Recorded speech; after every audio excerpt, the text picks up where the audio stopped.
เพิ่นว่าเป็นผัวนั่นอย่าหุนหันพันแลนแมนบ่แมนให้ฟังความเมียเว้าตัวเจ้าอย่าเล่าเถียงอย่าขึ้นเสียงเมี่ยงบ้านสิรำคาญปล่อยด่าเงินหามาก็ให้เมียเมียนไว้เงินเจ้าจังเล่ายั่งพะนะย่ำศูนย์มาจะสหายปังไปลงใส่สิ่งของอันนี้ผิดข้องทำให้จื้อจำเอาไว้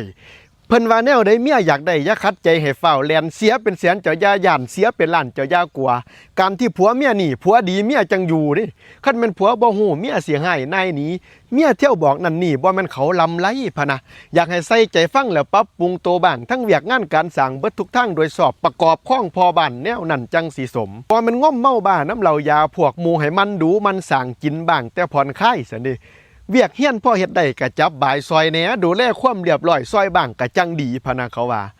อีกอันนึงเวียกอันนั้นอันนี้ในบอนอย่าขาดเขินทำเป็นเมื่อนนอนหันหลังอันนี้พังมาหลายแล้วแนวหาเลาะสิแตกเหล่าเมาอยากนอนจังเข่าบอลบายแล้วอ้อนเอเล่อยากเตะทิ่มเขาใส่ฝาผุนต่อซุ่มผู้ยิ่งเขาว่า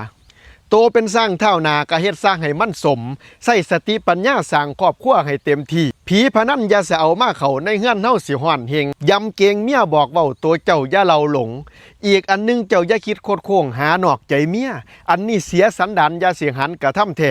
ล่องเบิ่งแม่ก็ได้เมียสิใจหรือว่าบ่เขาสิมีดปังตอปาดไข่หำหมู่เจ้าดึกเข้าใส่ปลาม่อนพะนะย่ำเมียสอนบอกเว้าให้เจ้าจื้อจำจดจังสิมีอนาคตสดใสเจริญก้าวอย่าไปฟังความเว้าผู้อื่นเขาบ่ได้เกี่ยวฟังแต่เมียผู้เดียวไผสิว่านั่นนี่ก็ตามพื้นผู้อื่นเขานักหรือเบาเฮาหักหูอยู่2คนสนเงียนไทเฮียนอื่นเขามายุแย่เว้าอย่าเอาเขาใส่สมองอีกอันนึงเงินทองเมียใจใส่อย่าสงสัยบ่เขาเลี้ยงเป็นเขาของเคียงใส่เมียซื้อไว้บ่ขาดเขินจัดการเงินในบ้านบริหารตามหน้าที่อย่าสอถามเศร้าซี่อันนี้บ่แม่นแนวเมียเว้าแล้วก็ให้แล้วเจ้าอย่าต่อความสองอย่าได้ปองทั้งเถียงสิบานปลายไหว้วุ่นคุณบ่ทำตามนี่ผัวที่ดีคือผัวใหม่พะนะเขาว่าคันบ่ได้ดังขอสิพ่อไว้บ่เอาเขาสิป๋าหนังหน้าเจ้าหนีไปเอาผัวฝรั่งยังแต่หัวจ้อยแหว่เจ้าสิเงียใส่ผู้ใดระวังไว้หมู่ผู้ใส่พะนะอันนี้ฝ่ายยิ่งเพิ่นฝากมาเพิ่นว่าคือจังเว้าแต่พญาสอนเมียคือสอนแต่ผู้ยิ่งแท้ว่าซั่นสอนผู้ใส่ให้นำได้เป็นหยังสอนผัวให้นำได้เป็นหยังว่าซั่น